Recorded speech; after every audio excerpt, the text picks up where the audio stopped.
സംഭാഷണം രുദ്രപ്രിയ. എൻ്റെ ദേവക്കൊച്ചെ, നീ ഇവിടെ വന്നിരുന്നേ. എൻ്റെ ഇച്ഛായനിങ്ങോട്ടല്ലേ വരുന്നത്? മറിയ പറയുമ്പോൾ, ഈ പെണ്ണ് ഇങ്ങനെയാടി മറിയേ, മൂട്ടിൽ തീ പിടിച്ച കണക്ക് ഓടിക്കൊണ്ടിരിക്കും. ഗോപു അത് പറഞ്ഞു കഴിഞ്ഞതും തന്നെ നോക്കി കണ്ണുരുട്ടി നിൽക്കുന്നു ദേവ. ഓ, എന്നെ നോക്കി കണ്ണുരുട്ടണ്ട, ഞാനൊന്നും പറയുന്നില്ല. ഗോപു സൈലൻ്റായി. വൈകിട്ട് രുദ്രൻ പറഞ്ഞ പോലെ തന്നെ നേരത്തെ വന്നു. അമ്മയുടെ ദേവമോൻ ഇന്ന് നേരത്തെയാണല്ലോ. ഗോപു മാലുവിനെ നോക്കിക്കൊണ്ട് കളിയാക്കി പറഞ്ഞു. എന്താടി, എനിക്ക് നേരത്തെ വന്നൂടെ? കല്യാണം കഴിയുമ്പോൾ ആൾക്കാർ ഇങ്ങനെ മാറുമോ അമ്മേ? ഗോപു അതും പറഞ്ഞ് അകത്തേക്ക് ഇറങ്ങി ഓടി. ദേവാ മോനെ, നീ പോയി ഫ്രഷായി വാ. രുദ്രൻ മുറിയിലേക്ക് ചെല്ലുമ്പോൾ ദേവ കുളി കഴിഞ്ഞിറങ്ങി വരുന്നു. മഞ്ഞയും പച്ചയും ചേർന്നൊരു ധാവണി, മുടി തോർത്തിൽ കെട്ടിവെച്ചിട്ടുണ്ട്. തോളിലെ മറകിൽ വെള്ളത്തുള്ളികൾ പറ്റിയിരിക്കുന്നു. രുദ്രൻ ദേവയുടെ അടുത്തേക്ക് ചെന്ന് അവളെ ചേർത്ത് പിടിച്ച് കവിളിൽ മുത്തി. ഞാൻ കരുതി ദേവേട്ടൻ നേരത്തെ വരുമെന്ന് വെറുതെ പറഞ്ഞതെന്ന്. ഞാൻ നിന്നോട് വെറുതെ പറയുമോ പ്രിയ? ദേവേട്ടൻ വേഗം ഫ്രഷായി വായോ, ഞാൻ പോയി ചായ എടുത്തിട്ട് വരാം. ദേവ താഴേക്ക് പോയി. രുദ്രൻ ഫ്രഷായി വന്ന് ചായ കുടിച്ചു. രണ്ടുപേരും പുറത്തേക്ക് പോകാൻ റെഡിയായി വന്നു. അമ്മ, ഞാൻ ദേവേട്ടനോടൊപ്പം പുറത്തോട്ടൊന്ന് പോയി വരാം. ശരി, പോയിട്ട് വേഗം വാ, ഒരുപാട് നേരം വൈകണ്ട. മാലു പറയുമ്പോൾ രുദ്രൻ കാറിനടുത്തേക്ക് നീങ്ങിയതും ദേവ അവിടെ തന്നെ നിന്നു. എന്താ പ്രിയ, നീ വരുന്നില്ലേ? ദേവ ബുള്ളറ്റിരിക്കുന്ന ഭാഗത്തേക്ക് കൈ ചൂണ്ടി. രുദ്രൻ ചിരിച്ചുകൊണ്ട് ബുള്ളറ്റിൻ്റെ താക്കോലെടുത്ത് അതിനടുത്തേക്ക് നീങ്ങി ദേവയെ നോക്കി ചിരിച്ചു. ദേവ വേഗ രുദ്രൻ്റെ പിന്നിൽ കയറി അവനെ ചുറ്റിപ്പിടിച്ചിരുന്നു. രുദ്രനും ദേവയും ബീച്ചിലേക്കാണ് പോയത്. വൈകുന്നേരം ആയതിനാൽ നല്ല തിരക്കുണ്ടായിരുന്നു. ദേവ രുദ്രൻ്റെ കൈയും പിടിച്ച് മണലിലിരുന്നു. രണ്ടുപേരും കുറച്ചു നേരം കടലിലേക്ക് തന്നെ നോക്കിയിരുന്നു. ദേവേട്ടൻ എന്നോട് എന്തെങ്കിലും പറയാനുണ്ടോ? രുദ്രൻ ദേവയെ തന്നെ നോക്കി. എൻ്റെ പെണ്ണിനെന്താ പെട്ടെന്ന് അങ്ങനെ ഒരു തോന്നൽ? എനിക്ക് തോന്നി ദേവേട്ടൻ എന്നോട് എന്തോ പറയാനുണ്ടെന്ന്. രുദ്രൻ ദേവയുടെ അടുത്തേക്ക് ചേർന്ന് തോളിലൂടെ കൈയിട്ടിരുന്നു. എനിക്ക് ചിലപ്പോൾ 2-3 ദിവസം ബാംഗ്ലൂർ പോകേണ്ടി വരും. അത് കേട്ടതും ദേവയുടെ മുഖം മാറി. രുദ്രൻ അത് ശ്രദ്ധിച്ചു. ഒഴിവാക്കാൻ കഴിയില്ല പ്രിയ, അതല്ലേ? തിരികെയുള്ള യാത്രയിൽ രണ്ടുപേരും മൗനത്തിലായിരുന്നു. ബോറടിക്കുന്നു ഗോപു, നമുക്ക് ദേവയെയും കൂട്ടി ഒന്ന് കറങ്ങാൻ പോയാലോ? മറിയാമ്മയാണ് തുടക്കമിട്ടത്. ഞാനത് പറയാനിരിക്കുകയായിരുന്നു മറിയാമ്മേ. ദേവ, നമുക്കൊന്ന് കറങ്ങാൻ പോയാലോ? ഗോപുവിനും ആഗ്രഹമുണ്ട്. ഞങ്ങൾ ആരും ചോദിച്ചാൽ അമ്മ സമ്മതിക്കില്ല. നീ ഒന്ന് പോയി സമ്മതം വാങ്ങുമോ? ഗോപു ദേവയെ തള്ളി ഉന്തി മാലുവിനടുത്തേക്ക് വിട്ടു. അമ്മ, ഞങ്ങളൊന്ന് പുറത്തു പോയേച്ചും വരട്ടെ. മാലുവിൻ്റെ അടുത്തേക്ക് ചെന്ന് ദേവ കുറുകിക്കൊണ്ട് ചോദിച്ചു. മോള് ദേവനോട് വിളിച്ച് ചോദിച്ചോ? അവനെ വിളിച്ച് ചോദിച്ചതിന് ശേഷം പൊയ്ക്കോ. മാലു പറഞ്ഞു. ഹലോ ദേവേട്ടാ, എന്ത് പറ്റി എൻ്റെ ഭാര്യയ്ക്ക്? പതിവില്ലാത്തതാണല്ലോ ഈ വിളി. ഞങ്ങൾ 3 ആളും ഇവിടെ വല്ലാതെ ബോറടിക്കുന്നു ദേവേട്ടാ. ഞങ്ങളെല്ലാവരും കൂടി ഒന്ന് പുറത്തു പോയി വന്നാലോ? രുദ്രൻ ഒരു നിമിഷം ആലോചനയിലാണ്ടു. ലേറ്റാക്കണ്ട പ്രിയ, വേഗം വരണം. വീട്ടിലെത്തിയാൽ ഉടനെ എന്നെ വിളിക്കണം. സമ്മതമാണോ? ഓക്കെ ദേവേട്ടാ. 3 പേരും ആവശ്യത്തിൽ കൂടുതൽ ഷോപ്പിംഗ് ഒക്കെ കഴിഞ്ഞ് ഒരു ഐസ്ക്രീമും കഴിച്ച് അടിച്ചു പൊളിച്ചിരിക്കുകയാണ്. പെട്ടെന്നാണ് ഒരാൾ കത്തിയുമായി ഓടി വന്ന് മറിയയെയും ദേവിയെയും ചേർത്ത് പിടിച്ചത്. ഇത് കണ്ട് ഭയന്ന ഗോപുവിനെ അയാൾ പിടിച്ച് തള്ളി. ആൾക്കാർ 4 പാടിൽ ചിതറി ഓടാൻ തുടങ്ങി. പെട്ടെന്ന് തന്നെ അവിടെയുള്ള സെക്യൂരിറ്റി ജീവനക്കാരുടെ ബുദ്ധിപൂർവമായ ഇടപെടലിൽ ആർക്കും അപകടമൊന്നും സംഭവിച്ചില്ല. സെക്യൂരിറ്റി ജീവനക്കാർ അയാളെ ബന്ദിയാക്കി മാറ്റിയതും മറിയയെയും ദേവിയെയും മോചിപ്പിച്ചു. ഫോണിൽ തുടരെ മെസ്സേജ് കണ്ടാണ് എബിൻ ഫോൺ നോക്കിയത്. വാട്സാപ്പിൽ ഒരു നമ്പറിൽ നിന്ന് ലോഡാകുന്ന ഫോട്ടോസ് കണ്ട് അവൻ്റെ കണ്ണുകൾ വലിഞ്ഞു മുറുകി. മറിയയുടെയും ഗോപുവിൻ്റെയും ദേവയുടെയും ഷോപ്പിങ്ങിനിടയിലെ ഫോട്ടോസും ഐസ്ക്രീം പാർലറിൽ ഫോട്ടോസും ഒടുവിൽ ഒരാൾ കത്തിയുമായി 2 പേരെയും ബന്ദിയാക്കി ഇട്ടിരിക്കുന്ന ഫോട്ടോസ്. എബിൻ ഫോണെടുത്ത് മറിയയെ കോൺടാക്റ്റ് ചെയ്യാൻ നോക്കിയെങ്കിലും ഔട്ട് ഓഫ് കവറേജ്. ഇതേ സമയം തന്നെ സിദ്ധുവിൻ്റെയും രുദ്രൻ്റെയും ഫോണിലേക്കും ഫോട്ടോ സെൻഡ് ചെയ്യപ്പെട്ടുകൊണ്ടേയിരുന്നു.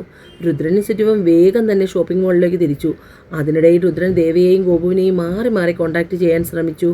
1-2 തവണ ബെല്ലടിച്ച് ഫോൺ കട്ടായെങ്കിലും ദേവയോ ഗോപുവോ ഫോൺ എടുക്കുന്നില്ല. ഒടുവിൽ ദേവ ഫോൺ എടുത്തു. ഹലോ പ്രിയ, നിങ്ങളിപ്പോൾ എവിടെയാ? നിങ്ങൾക്ക് പ്രശ്നമൊന്നുമില്ലല്ലോ? ദേവേട്ടാ, ഞങ്ങളിപ്പോൾ മാളിലുണ്ട്. പെണ്ണിൻ്റെ ശബ്ദത്തിൽ ഭയം കലർന്നിരിക്കുന്നു. രുദ്രനും സിദ്ധുവും വേഗം ഷോപ്പിംഗ് മോളിലെത്തി.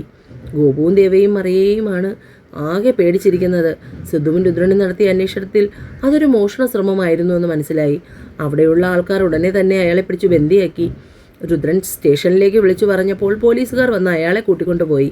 സിദ്ധുവിൻ്റെയും രുദ്രൻ്റെയും കൂടെ ദേവയും മറിയയും ഗോപുവും ഇന്ത്യവരത്തിലേക്ക് തിരിച്ചു. ഇനി മുതൽ ഒറ്റയ്ക്കൊന്നും 3 പേരും പുറത്തേക്കൊന്നും പോകണ്ട, മനസ്സിലായല്ലോ? രുദ്രൻ ദേഷ്യത്തിലാണ് അത് പറഞ്ഞത്. തൽക്കാലം ഇതൊന്നും അമ്മ അറിയണ്ട, അതും കൂടി ഓർമ്മിപ്പിച്ചു. പെട്ടെന്നാണ് മറിയയുടെ ഫോൺ റിങ് ചെയ്തത്. ഹലോ എബിൻ.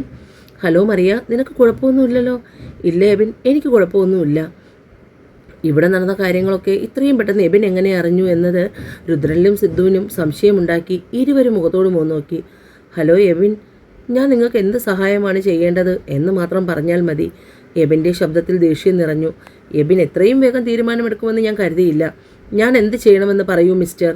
എബിൻ ഇപ്പോൾ മറ്റൊന്നും ചെയ്യണ്ട. ആദ്യം നാട്ടിലേക്ക് പോവുക. കുറച്ച് നാൾ മറിയാമ്മയുമായി ഇന്ത്യവരത്തിൽ കഴിയാൻ ശ്രമിക്കണം. ബാക്കിയൊക്കെ ഞാൻ വഴിയെ അറിയിക്കാം. നമ്മൾ രണ്ടാളും അല്ലാതെ മൂന്നാമതൊരാൾ ഇതറിഞ്ഞാൽ ഇല്ല, ഞാൻ ആരോടും ഒന്നും പറയില്ല. ഫ്രെഡിയെയും ഡെറിക്കിനെയും കുറിച്ചുള്ള വിവരങ്ങൾ മീഡിയ ഏറ്റെടുത്തു.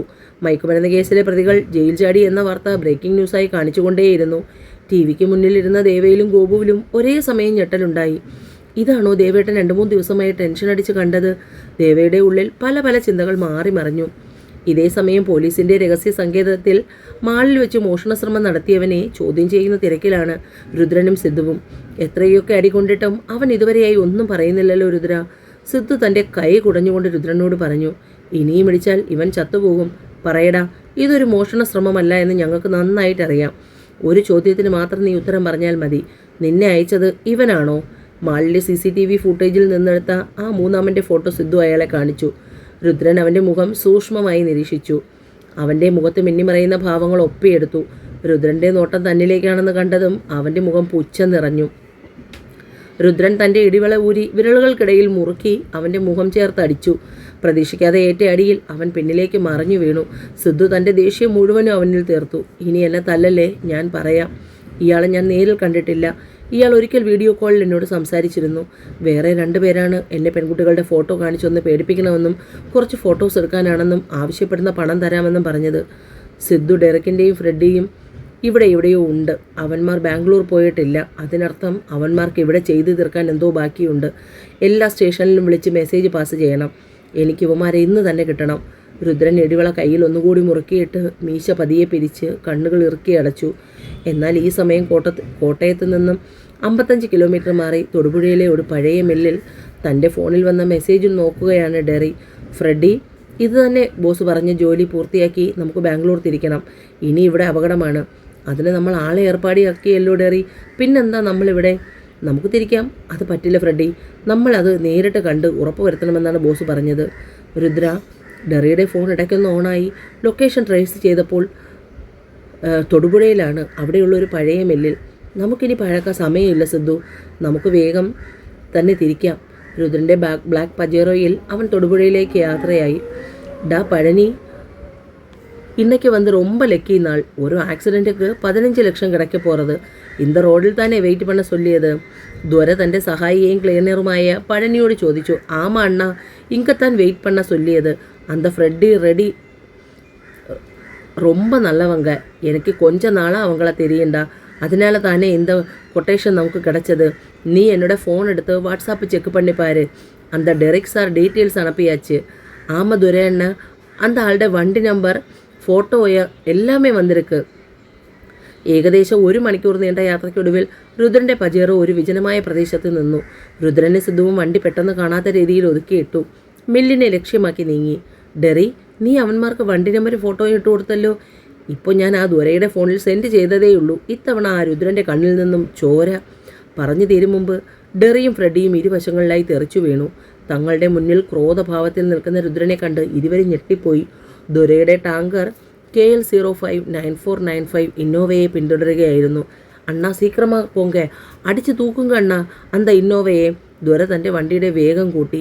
തൻ്റെ മുന്നിലേക്ക് പെട്ടെന്നൊരു ടാങ്കർ വേഗത്തിൽ ഓടി വരുന്നത് കണ്ട് വെട്ടിമാറാൻ നോക്കിയെങ്കിലും പെട്ടെന്നുള്ള ഇടിയുടെ ആഘാതത്തിൽ വണ്ടി തെന്നിമാറി അടുത്തുള്ള പോസ്റ്റിലിടിച്ച് നിന്നു. ഡ്രൈവിംഗ് സീറ്റിൽ ഇരുന്ന ആൾ പുറത്തേക്ക് തെറിച്ചു വീണു. രുദ്രൻ്റെയും സിദ്ധുവിൻ്റെയും കൈക്കരത്തിന് മുന്നിൽ പിടിച്ചു നിൽക്കാൻ ഡെറിക്കും ഫ്രെഡിക്കും കഴിഞ്ഞില്ല. 2 പേരെയും ബന്ധിച്ച് അവരുടെ ഫോണുകൾ രുദ്രൻ കൈവശപ്പെടുത്തി. ഡെറിയുടെ മൊബൈൽ ഓണായിരുന്നു. രുദ്രൻ ഫോൺ ചെക്ക് ചെയ്യുമ്പോൾ അതിൽ കണ്ട മെസ്സേജിന് മുന്നിൽ പകച്ചു നിന്നു. അതിലെ ഫോട്ടോയിലേക്ക് നോക്കിയ രുദ്രൻ്റെ കണ്ണിൽ ചുവപ്പ് കലർന്നു. ഒരലർച്ചയോടെ രുദ്രൻ മൊബൈൽ വലിച്ചെറിഞ്ഞു.